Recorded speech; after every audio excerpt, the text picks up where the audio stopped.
हादसों की जद में हैं तो क्या मुस्कुराना छोड़ दें। हादसों की जद में हैं तो क्या मुस्कुराना छोड़ दें। जल जलों के घर खौफ से क्या घर बनाना छोड़ दें। आइए दोस्तों, हम सौरभ सर आपका एक बार फिर से इस डीएल एकेडमी प्लेटफॉर्म पर हार्दिक स्वागत करते हैं, अभिनंदन करते हैं और वंदन करते हैं। तो आज हम आपके सामने मैकेनिकल थर्ड सेमेस्टर की जो थर्मल इंजीनियरिंग की किताब है जो आपको पढ़नी है थर्ड सेमेस्टर में, उसके सिलेबस से इंट्रो कराने आए हैं।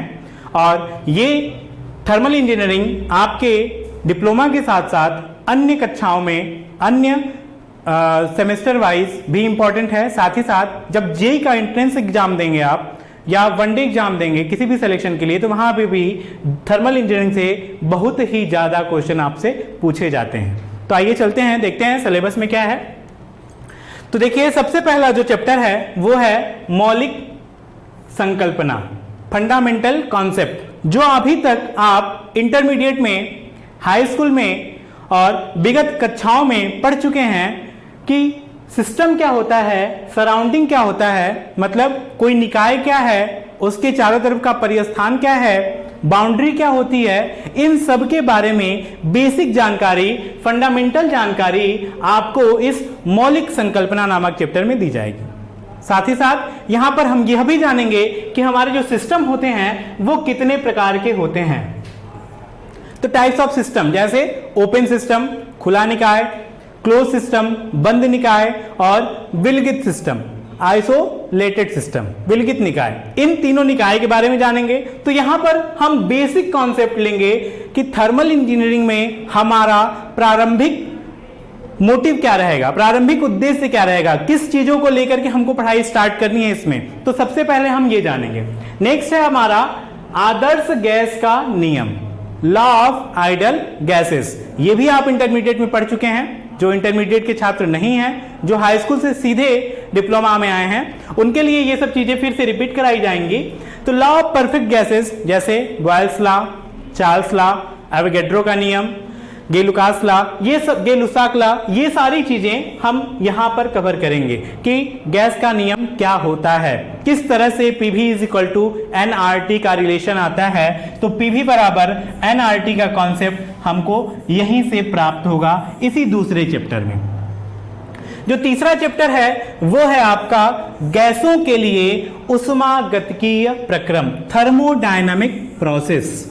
अब यहां पर जैसे ही हमको नॉलेज हो जाएगा कि किस तरह से गैस का नियम लागू होता है, कहां पे बॉयल्स लॉ लागू होगा, कहां पर चार्ल्स लॉ लागू होगा, उसके बाद हम आगे बढ़ेंगे थर्मोडायनामिक प्रोसेस पर, जैसे समतापीय प्रक्रम, समदाबीय प्रक्रम, सम आयतनिक प्रक्रम।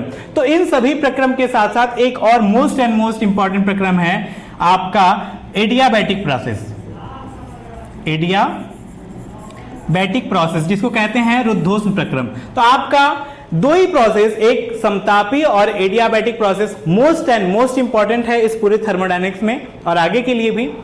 फोर्थ सेमेस्टर में एक RAC, refrigeration and air conditioning करके बुक है, वहां के लिए भी ये चीजें इंपॉर्टेंट है। तो यहां पर ये जो थर्मोडायनेमिक्स प्रोसेस है, इसको बहुत ही अच्छे से पढ़ना है हमको, बहुत ही अच्छे से जानकारी उसके बारे में प्राप्त करनी है। नेक्स्ट है हमारा लॉ ऑफ थर्मोडायनामिक्स, उष्मागतिकी के नियम, लॉ ऑफ थर्मोडायनामिक्स, मतलब यहां पर हम जानेंगे कि उष्मागतिकी के कितने नियम हैं। पहला है जीरोथ लॉ, शून्यवां नियम।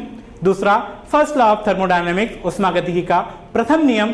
अगला है उष्मागतिकी का द्वितीय नियम। और लास्ट में यहां पर आपको एक तीसरा नियम भी मिलेगा थर्मोडायनामिक्स का, थर्ड लॉ ऑफ थर्मोडायनामिक्स। तो इन बेसिक नियमों को जानेंगे, इन नियमों का एप्लीकेशन कहां पर है, किस तरह से हम उसको अपनी इंजीनियरिंग में अप्लाइड करते हैं, कहां पर उन चीजों को लागू करते हैं, इसके बारे में जानेंगे।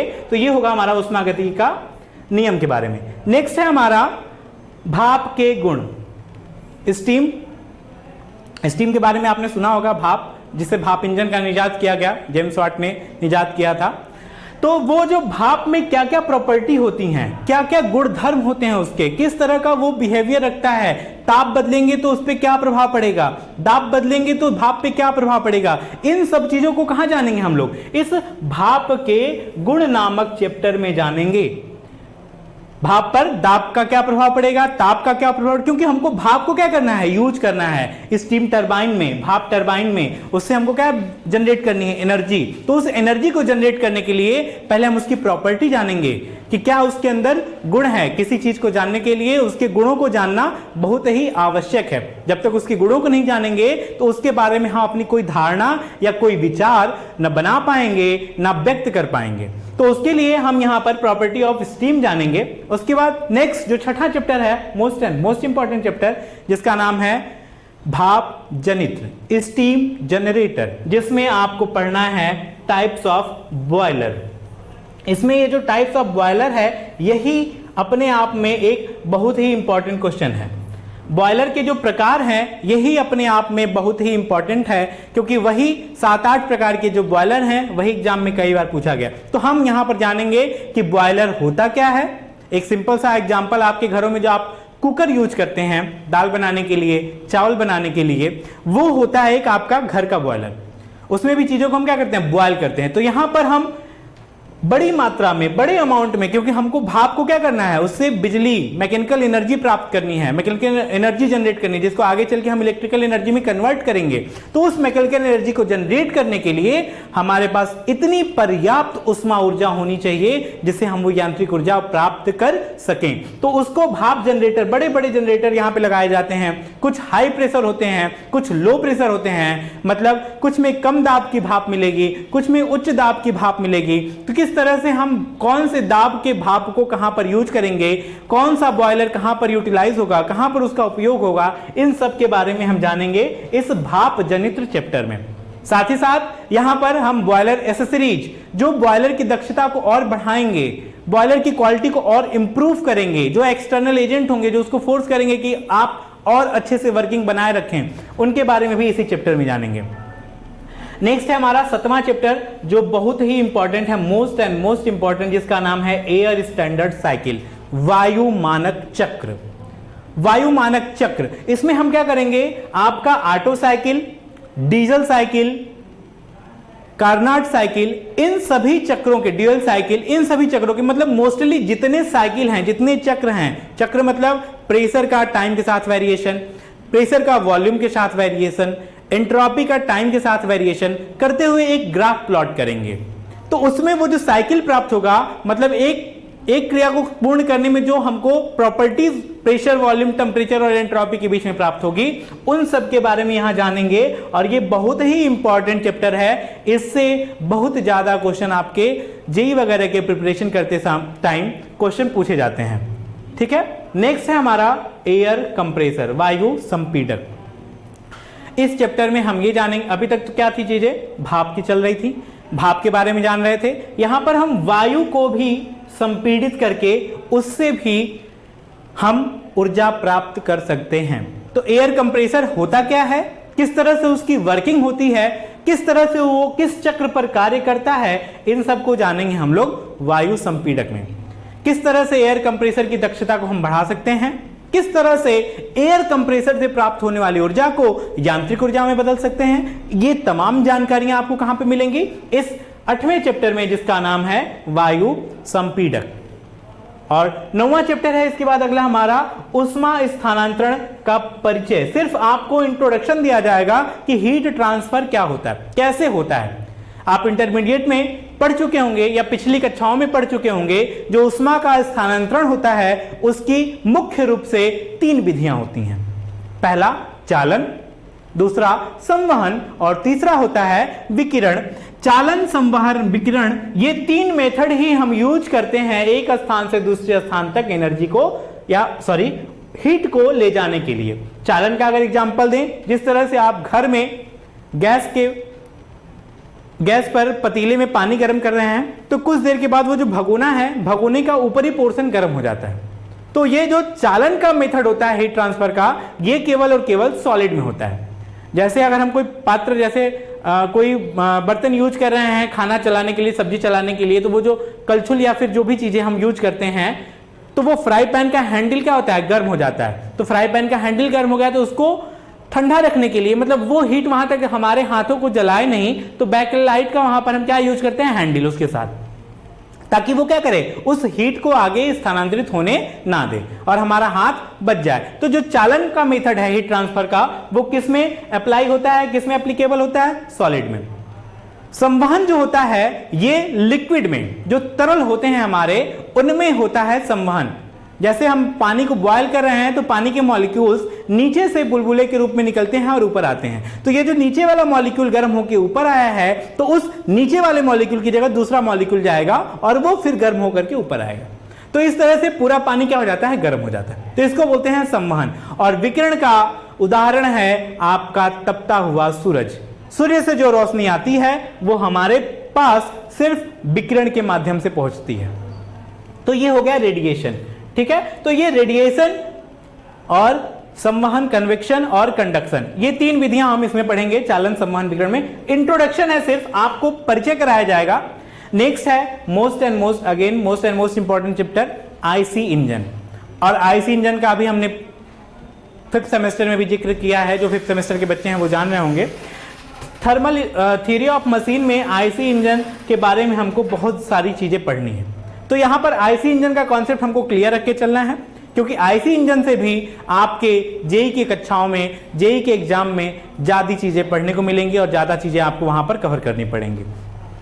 तो आईसी इंजन में हम जानेंगे किस तरह से हमारा आईसी इंजन वर्क करता है, कितने स्ट्रोक होते हैं उसमें, कितने प्रकार का इंजन हो सकता है। डीजल इंजन है तो उसकी वर्किंग क्या होगी, पेट्रोल इंजन है तो उसकी वर्किंग क्या होगी, 2 स्ट्रोक इंजन है तो उसकी वर्किंग क्या होगी, 4 स्ट्रोक इंजन है तो उसकी वर्किंग क्या होगी। इन सब चीजों के बारे में जानेंगे यहां पर। साथ ही साथ इंजन के जो और उपयोगी अंग होते हैं, जैसे हमारा कार्बोरेटर हो गया, फ्लाईव्हील हो गया, इन सब के बारे में बेसिक आइडिया आपको इस चैप्टर में दिया जाएगा, जिसका नाम है आईसी इंजन। अगला चैप्टर है हमारा भाप टरबाइन तथा संघनित्र। भाप टरबाइन तथा संघनित्र। अब यहां जो हमने भाप बना के छोड़ा था बॉयलर का, इसको लेके आएंगे इस टरबाइन में, जहां पर उस भाप के द्वारा, उस भाप के अंदर जो उष्मा ऊर्जा, दाब ऊर्जा है, उसको हम कन्वर्ट करेंगे यांत्रिक ऊर्जा में। और वो यांत्रिक ऊर्जा फिर हमको मिलेगी, फिर यांत्रिक ऊर्जा से हम क्या प्राप्त करेंगे, इलेक्ट्रिकल एनर्जी। और वो इलेक्ट्रिकल एनर्जी हम अपने विभिन्न कार्यों के लिए, उस इंडस्ट्री में विभिन्न कार्यों की विद्युत सप्लाई के लिए उसका यूज करेंगे। साथ ही साथ एक यहां नया टर्म आया जिसका नाम है संघनित्र। तो आपने एक संघनन प्रक्रिया पढ़ी होगी, जिसमें हम क्या करते हैं, भाप को पानी में बदलते हैं। तो जो बची हुई भाप होगी, जो टरबाइन से निकलेगी, उसको हम क्या करेंगे, फिर से पानी में बदलेंगे और वही पानी फिर से बॉयलर में भेज करके हम क्या करेंगे, भाप प्राप्त करेंगे। इसी तरह से ये बारी बारी से भाप और पानी की रिसाइकलिंग बॉयलर में होती रहेगी और हम उसका यूज अपनी यांत्रिक ऊर्जा को प्राप्त करने के लिए करते रहेंगे। अगला और लास्ट चैप्टर जो है आपका, वो है गैस टरबाइन तथा जेट नोदन। गैस टरबाइन में जो यहां पे वायु संपीड़क था, जो वायु को क्या कर रहा था, संपीड़ित कर रहा था, उसका यूज हम करेंगे यहां पर गैस टरबाइन में। मतलब गैस की सहायता, जब हमारे पास भाप ना हो तो वहां पर हम गैस की सहायता से उस टरबाइन को चलाएंगे और उस टरबाइन को चला करके मैकेनिकल एनर्जी, इलेक्ट्रिकल एनर्जी हम प्राप्त करेंगे। साथ ही साथ आपको यहां पर एक नया टर्म और मिला जिसका नाम है जेट नोदन, जेट प्रपोल्सन, जिसका सिद्धांत क्या होता है, तो जो न्यूटन्स का थर्ड लॉ है आप पढ़े हैं, every action has equal and opposite reaction. हर क्रिया की एक बराबर व विपरीत प्रतिक्रिया होती है। तो यहां पर ये जो जेट नोदन है, इसी सिद्धांत पर कार्य करेगा। और किस तरह से हम रॉकेट लॉन्च करते हैं, किस तरह से रॉकेट हमारा मूव करता है और अंतरिक्ष में गति करता है, उन सब के बारे में आपको यहां पर बेसिक आइडिया दिए जाएंगे कि what is the basic principle of jet propulsion, jet नोदन के क्या सिद्धांत हैं वर्किंग, तो उसके बारे में हम लोग यहां पर जानेंगे। तो ये था आपका सिलेबस का इंट्रोडक्शन, जो कि हमको थर्मल इंजीनियरिंग में कवर करना है। तो थर्मल इंजीनियरिंग में मौलिक संकल्पना से लेकर के हमको गैस टरबाइन, ये कुल 12 चैप्टर कवर करने हैं और इन 12 चैप्टर में हम बारी बारी से जानेंगे कि किस तरह से गैस, किस तरह से भाप का यूज हम कहां पर अपने हित के लिए कर सकते हैं। आई होप आज का ये वीडियो आपको पसंद आया होगा। और जाते जाते हम आपसे एक बात कहना चाहते हैं, यदि आपने अभी तक हमारे चैनल को सब्सक्राइब नहीं किया है, प्ले स्टोर पर जाकर के हमारे एप्लीकेशन को डाउनलोड नहीं किया है तो प्लीज हमारे चैनल को सब्सक्राइब कर लें और प्ले स्टोर पे हमारा ऐप DL Academy के नाम से मौजूद है, वहां से उसको इंस्टॉल कर लें और अपने नंबर से उस पर एक लॉगिन कर लें, जिससे जो भी चीजें यहां पर आपको प्रोवाइड की जाएं, जैसे PDF हो गए, लाइव क्लासेस हो गए, रिकॉर्डेड क्लासेस हो गए, टेस्ट सीरीज हो गई, तो वो सब आपको वहां पर अवेलेबल हो सके इजिली। तो उसके लिए आप हमारे साथ जुड़े रहें। आशा है कि आपको आज का ये सेशन पसंद आया होगा। हम आपसे मिलेंगे अगले सेशन में, लेकिन जाते जाते कुछ लाइनें आपके लिए। कुछ ख्वाहिशें बारिशों की बूंदों को हाथों में पकड़ने की इस तरह रही।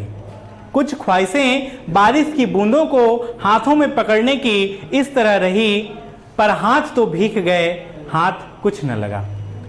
तो इसी के साथ दोस्तों आज का हम सेशन समाप्त करते हैं। आपसे मिलेंगे हम अगली वीडियो में, तब तक के लिए धन्यवाद। हमारे साथ जुड़े रहें, हमारे साथ इस चैनल पर बने रहें।